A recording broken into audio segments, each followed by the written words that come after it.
Appears তারা chief secretary government of West Bengal এবং director general police government of West বেঙ্গলকে law and order situation নিয়ে কথা বলার জন্য, ডিসকাস করার জন্য 14ই ডিসেম্বর 2020-তে 12:15 সময় তার চেম্বারে দেখা করতে বলেছে।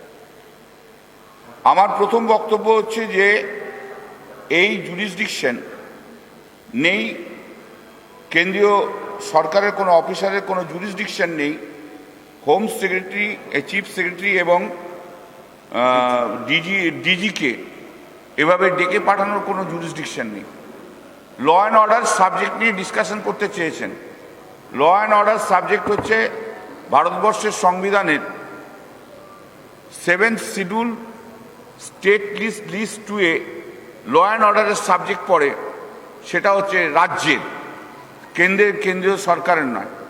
যদি ল অ্যান্ড অর্ডারে যদি কোশ্চেন কিছু হয়ে থাকে, সেই কোশ্চেনের উত্তর দেওয়ার আনসারেবল রাজ্য সরকার, আনসারেবল হচ্ছে স্টেট অ্যাসেম্বলিতে, নট এনিবডি এলস। কোনো কারুর কাছে উত্তর দেওয়ার জায়গা নেই, নেই। কালকের ঘটনা যে ঘটেছে, সেই ঘটনাতে কালকে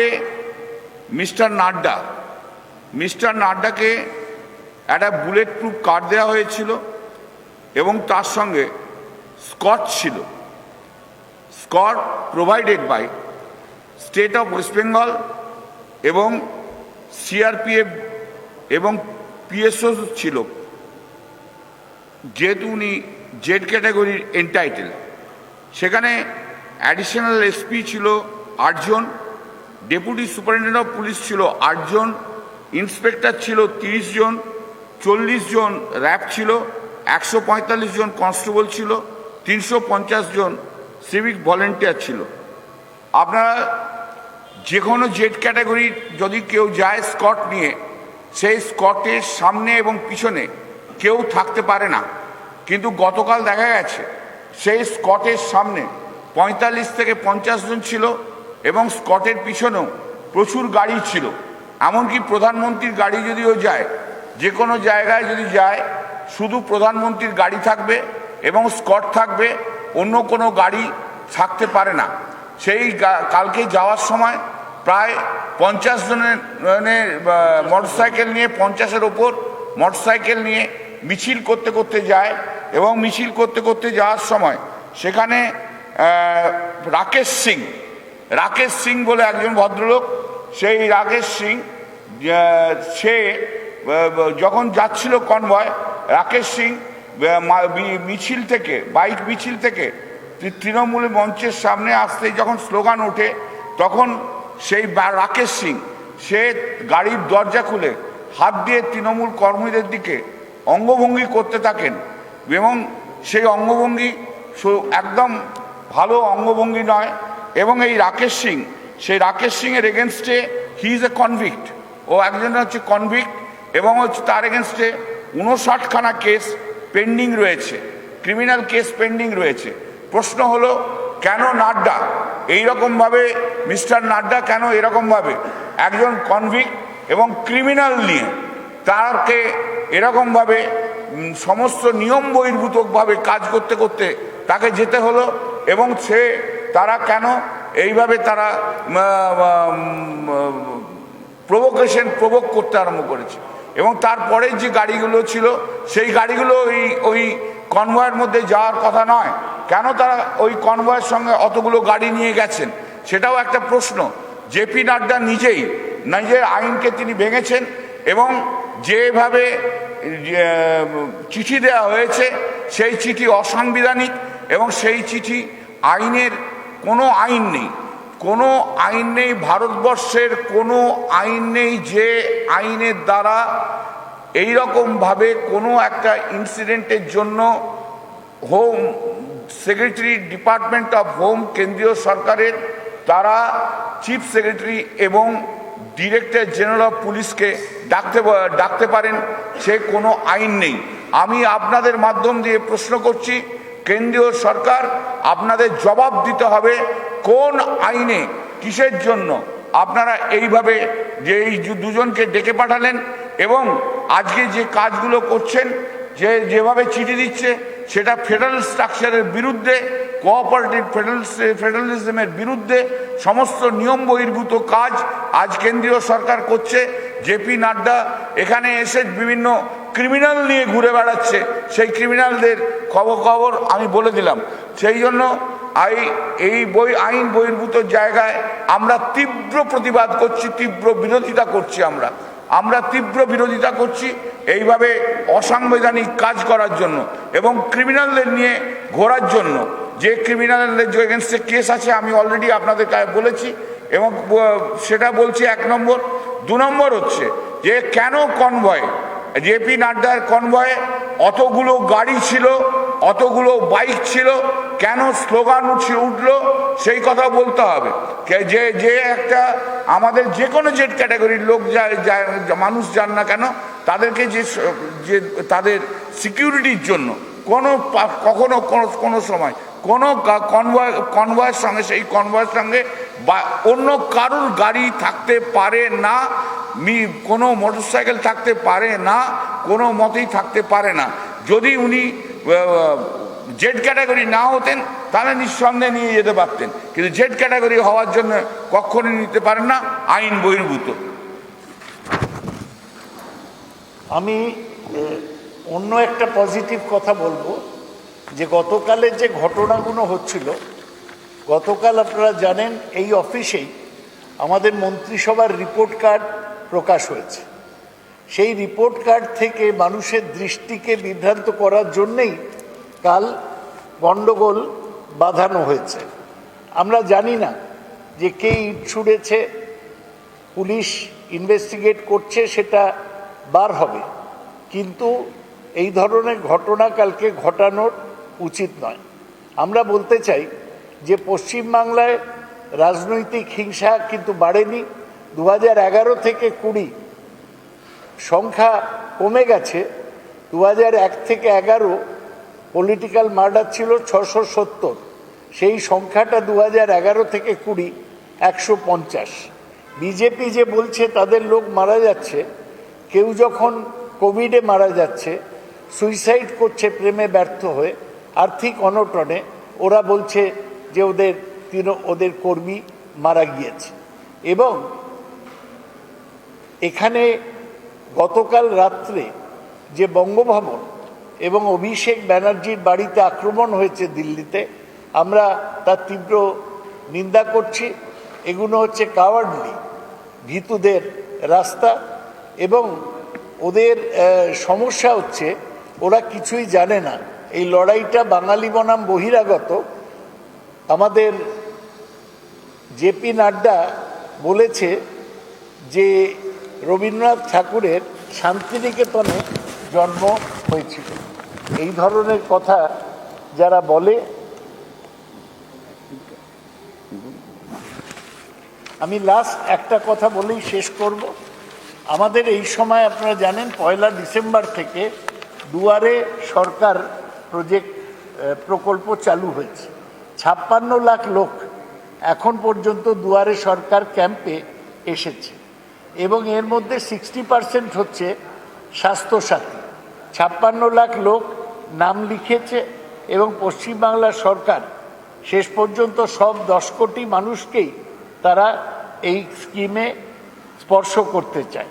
স্বাস্থ্যসাথী 5 লাখ টাকা পর্যন্ত প্রাইভেট হাসপাতালে স্বাস্থ্যসাথী মানুষকে সুবিধা পৌঁছে দেবে, সেই জন্যে মানুষ এটা চাইছে। আর 660টা ক্যাম্প আমাদের ছিল, এবং 6603 সংখ্যায় ক্যাম্প হয়েছে 700। সুতরাং এতে প্রায় 56 লাখ লোক স্পর্শিত হয়েছে। আমাদের সেকেন্ড রাউন্ড, সেটা ডিসেম্বর 15 শুরু হবে, ডিসেম্বর 24 শেষ হবে। আমি তাই বলছি যে আপনারা এই পজিটিভ কাজ যে সরকারের হচ্ছে সেদিকেও আপনারা একটু মনোযোগ দিন। আমি একটা জিনিস বলতে ভুলে গেছি, সেটা বলে দিই যে টোটাল 3টে কেস রেজিস্টার্ড হয়েছে। সেই 3টে কেসের মধ্যে একটা কেস রেজিস্টার্ড হয়েছে against Rakesh Singh and others, যারা প্রভোগ করেছে কালকে সিরাখোল বলে জায়গায়। আর দুটো কেস রেজিস্টার্ড হয়েছে, এফআইআর রেজিস্টার্ড হয়েছে ফর ভ্যান্ডালিজম। একটা হচ্ছে উস্তি পুলিশ স্টেশনে ফর সিরাখোল, এবং আরেকটা হচ্ছে ফলতায় ফর দস্তিপুর। এবং 7 পার্সনস হ্যাভ বিন অ্যারেস্টেড। 7 লোক এই দুটো কেসে অ্যারেস্ট হয়েছে। গতকাল 10 থেকে 15 মিনিটের এই প্রভোকেশন ছিল, তার বাইরে ছিল না। ডায়মন্ড হারবারে কোনো অঘটন ঘটেনি, কোনো ঘটনা ঘটেনি। Now I come to the English that একটা ছোট্ট কথা বলে শেষ করছি। দেখুন, আমি প্রথম লোকসভায় গিয়েছিলাম 77 সালে, 43 বছর আগে। গত 1987 থেকে আজ পর্যন্ত 33 বছর আমি একটানা বিধায়ক বা সাংসদ থেকেছি। এই দুয়ারে সরকারের মতো এত জনপ্রিয়, মানুষকে স্পর্শ করে এরকম স্কিম বাংলায় বা ভারতে কখনো হয়েছে বলে আমি জানি না। স্বাস্থ্যসাথী কার্ডও বলে দিন, স্বাস্থ্যসাথী। এবং এতে এই যে স্বাস্থ্যসাথী কার্ড, এটা এত বড় সুবিধা, এবং এটা কেন্দ্রের আয়ুষ্মান যোজনার থেকে এত ভালো যে মানুষ ভিড় করে আমাদের স্বাস্থ্যসাথী কার্ড নেবার জন্যে তারা আমাদের ক্যাম্পগুলোতে যাচ্ছে। আমি আশা করি এই যে পজিটিভ ফিচারটা, এটাও আপনারা তুলে ধরবেন। Now I am coming to the English that today one Deputy Secretary of the Ministry of Home Affairs, Government of India Internal Security Division, they on the subject of law and order situation in the state of West Bengal, they have called an urgent meeting on 14 December 2020 at 12:15 p.m. in the chamber of the Union Home Secretary. I say that this is totally unconstitutional.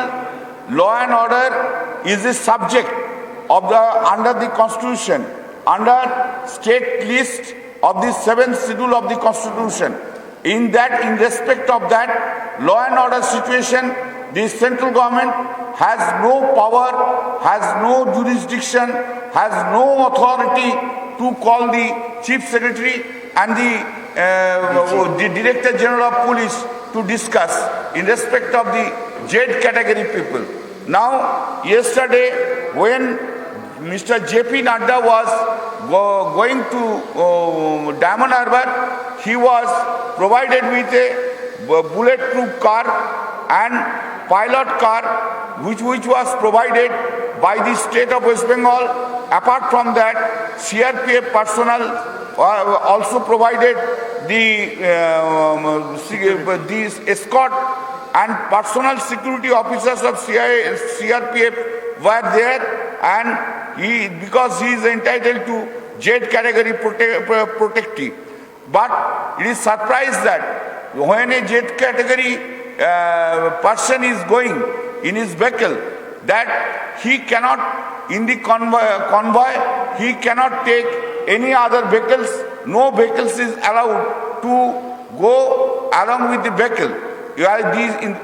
In this case, what has happened yesterday, one Rakesh Singh, he was in the car, and also 50 motorcycles were before in front of Mr. J.P. Nadda's car, and also behind the J.P. Nadda's car, and other cars were also there. When he was going, this gentleman, Rakesh Singh, who is a convictee, and 59 criminal cases are pending against him, he provoked the persons who were standing there, and his body language really provoked them. He shouted something and provoked by way of expressing his body language, and therefore there for 10 to 15 minutes there was some disturbance was there. The question is whether Mr. Nadda was right to take the man, a criminal like Mr. Rakesh Singh and others, whether Mr. Nadda is right to take 50 motorcycles in front of his car and behind his car. Whether Mr. Nadda is right to take so many vehicles along with him, violating all norms of the Z category people. This is totally beyond the jurisdiction of the things. Police has registered 3 cases. That in one of the cases against Mr. Rakesh Singh and others who have provoked it, and 2 cases in 2 police stations. That is, one police station is at Ustri police station for Sirakol and Falta police station for Dostipur. The 2 cases have been registered against the persons who resorted this vandalism, and 7 persons have been arrested in these cases. There was only a difficult, one of the things, the disturbing period was only for 10 to 15 minutes, nothing more than that.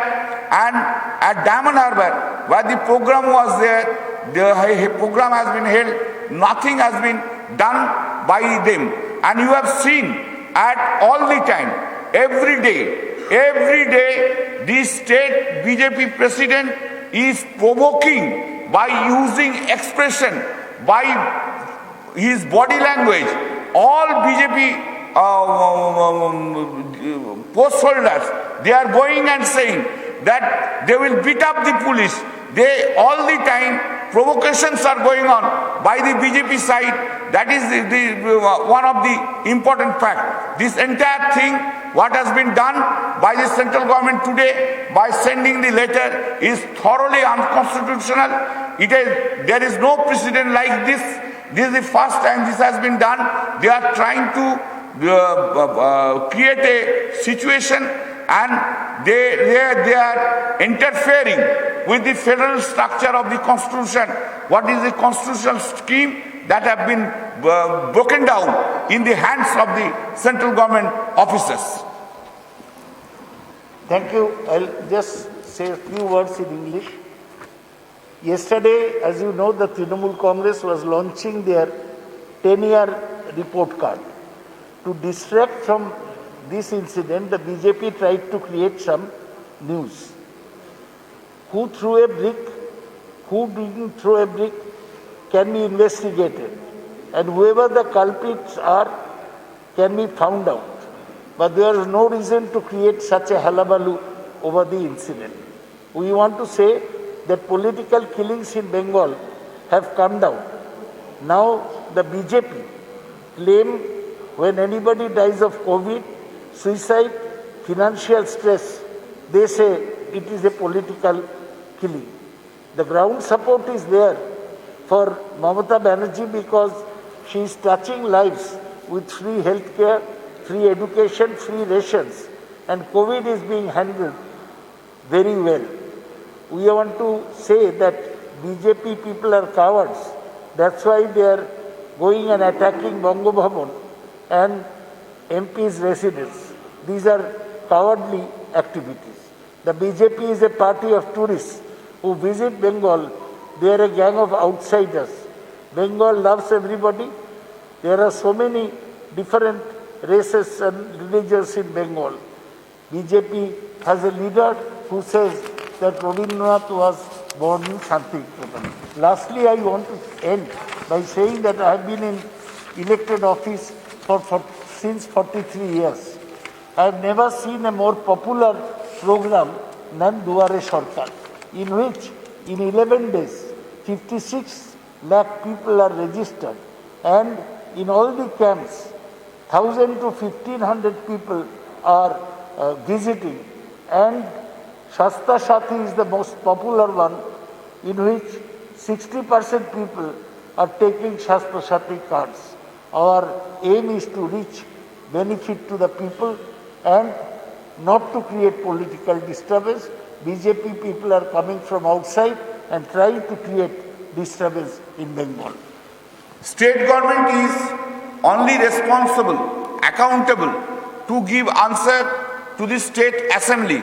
No other person can call for any explanation in respect of the law and order situation, the most especially the central government, in respect of the West Bengal is concerned, scheme of the constitution, only the state government will represent it through the chief minister or other ministers.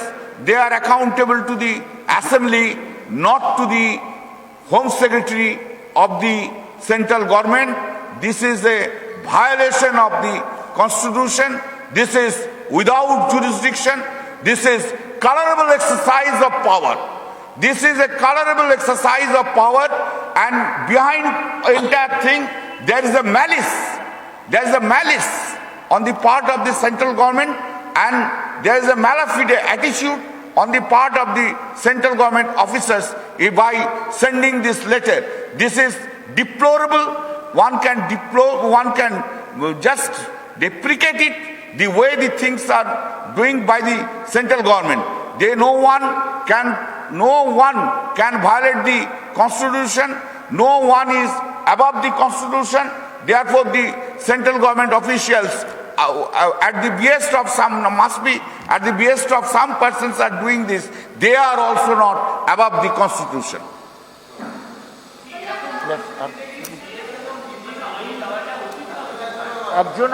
এতক্ষণ তো এই জন্য prep করলাম আমি তো বাংলাতে এইটাই বললাম যে ভারতীয় সংবিধানের কোনো জায়গায় নেই যে এইভাবে ডাকতে পারে, কারণ ল অ্যান্ড অর্ডার হচ্ছে 7th schedule list two state লিস্টের মধ্যে পড়ে, এবং তার জন্য কোনো আইন নেই। আমাকে একটা আইন আমি অনুরোধ করব, law minister of the central গভর্নমেন্টের একটা আইন উনি দেখিয়ে দিন কোন আইনের বলে তার অমিত শাহ আজকে তার কেন্দ্রীয় অফিসারদের দিয়ে এটা ডেকে পাঠাচ্ছে। আমি তাকে আপনাদের মাধ্যম দিয়ে জানাতে চাই।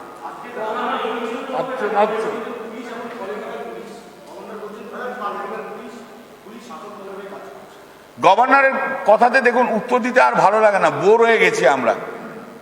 We are bore. গভর্নরের কথাতে আমরা একদম উত্তর দিতে চাই না। উনি ডেলি প্রেস করতে ভালোবাসেন, আপনাদের ডাকতে ভালোবাসেন। আপনারা না ডাকলেও এমনি গেলেও আপনাকে ডেকে কিছু না কিছু দেবে। আমরা তা ভালোবাসি না। আমি শুধু একটাই কথা বলতে পারি যে he is the conduit pipe of Bharatiya Janata Party. Next.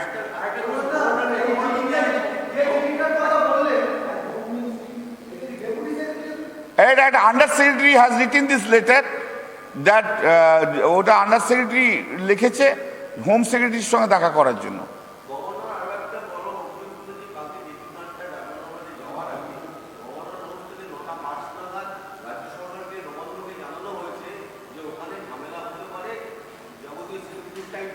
Governor এই সোর্স অফ ইনফরমেশনটা কি? গভর্নরের সোর্স অফ ইনফরমেশন তো ভারতীয় জনতা পার্টি নিশ্চয়ই। গভর্নর যে বিজেপি যেটা ক্রিয়েট করবে সেই জন্য এটা করেছে। সোর্স অফ ইনফরমেশনটা কি করতে গেলো? গভর্নর বলুক সোর্স অফ ইনফরমেশনটা কি। না গভর্নর নিজে গিয়েছিলেন ওখানে আগে থেকে?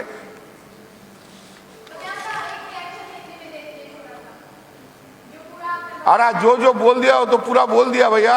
मैं बहन जी देखिए, एक हमारा टूटा फूटा हिंदी है, चलेगा तो चलेगा तो ले लीजिए। एक लेटर भेजा है under secretary of central government home department का।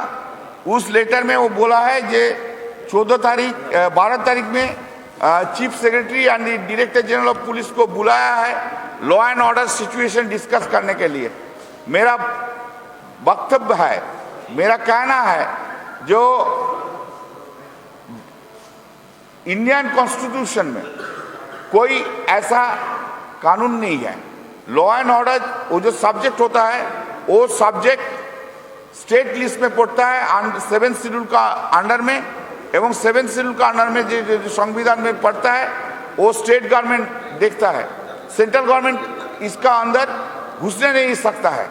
सेंट्रल गवर्नमेंट कोई क्वेश्चन नहीं पूछने सकता है। तो जो क्वेश्चन है लॉ एंड ऑर्डर का जो क्वेश्चन है ओनली इट कैन इसको आंसर कहाँ देना होगा? आंसर देना होगा स्टेट असेंबली में आंसर देना होगा। जब क्वेश्चन आएगा तो स्टेट असेंबली में देना होगा। कल क्या हुआ? कल जेपी नड्डा को बुलेट प्रूफ कार दिया गया, उसको साथ उनको प्रोवाइड किया था, स्कॉट प्रोवाइड किया था, स्टेट पुलिस स्कॉट प्रोवाइड किया, CISF स्कॉट प्रोवाइड किया, बहुत सा ऑफिसर का पोस्टिंग किया था। लेकिन उनका सामने 45 to 50 मोटरसाइकिल था, पीछे भी था, पीछे बहुत सा गाड़ी था।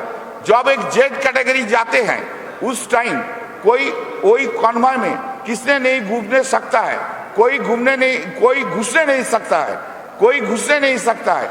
हमारा क्वेश्चन है कैसे ऐसा इस कॉन्वॉय में इतना गाड़ी, इतना मोटरसाइकिल, इतना कैसे आ गया। और उसका कॉन्वॉय में उसका साथ जेपी नड्डा का साथ एक क्रिमिनल था, वो ऑलरेडी कॉन्विक्ट हुआ है, उसका अगेंस्ट में 55 cases 55 cases are pending. Rakesh Singh बोल के था, उन्होंने कल जब वो जा रहे थे उस टाइम बहुत सा बॉडी लैंग्वेज में जो बहुत सा ऐसा कुछ किया और कुछ बात किया, उन्होंने प्रोवोक किया था। आप लोग देखा है जे हर दिन सुबह दिलीप घोष जो है उनका प्रेसिडेंट, वो डेली प्रोवोक करता है, इधर कुछ ना कुछ बात करके प्रोवोक करता है। कभी बोलता है सामने आएगा तो गाड़ी चला, ऊपर में गाड़ी चला देगा, पुलिस को मारेगा, पुलिस हायर करेगा, ऐसा सब प्रोवोक करता है, डेली प्रोवोक कर रहा है। बीजेपी इधर जो प्रोवोकेशन जो कर रहा है उसका वो कल भी राकेश सिंह भी प्रोवोक किया था। मेरा क्वेश्चन है जेपी नड्डा क्यों इतना बड़ा क्रिमिनल के लेके घूम रहे हैं? आप लोग पहले भी देखा था, जो बंगाली में हम भी बोलेंगे, आप लोग पहले भी देखा था जो मीटिंग जब वो नवान्नों का घेराव में रहे थे उस टाइम राइफल लेके आदमी भी घुसा था। तो क्यों? আমি বাংলায় একটু বলে দিচ্ছি যে সব সময় বিজেপির যে কোনো মিছিল, যে কোনো মিটিং, যে কোনো বড় লিডারের কনভয় এলে তার সঙ্গে ক্রিমিনালরা থাকছে, ইল্লিগাল আর্মস নিয়ে তারা ঘুরে বেড়াচ্ছে, তারা আর্মসগুলো নিয়ে ইউজ করছে। আপনারা দেখেছেন এর আগে নবান্নে যখন অভিযান হয়েছিল, সেই নবান্ন অভিযানের সময় হাতে পিস্তল নিয়ে লোককে দেখা গেছে। কেন? শান্তিপূর্ণ হলে তুমি কেন পিস্তল নিয়ে ঘুরবে? উদ্দেশ্য আসলে অন্য, কাজ হচ্ছে অন্য। মন আর মুখ দুটো এক নয় বিজেপি। হয়ে গেছে।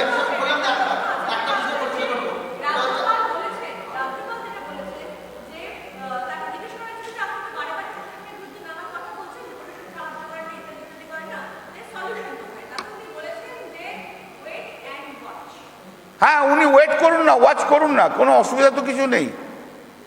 ভারতবর্ষের সংবিধান রচয়িতারা যখন ভারতবর্ষের সংবিধান রচনা করেছিলেন তখন কিন্তু ভাবতেও পারেননি কখনো যে জগদীপ ধনকরের মতো একটা লোক ভারতবর্ষ গভর্নর হতে পারে। তাহলে ডক্টর আম্বেদকর বোধহয় এই গভর্নরের পোস্টটাই রাখতো না যদি জগদীপ ধনকরের মতো লোক থাকতো।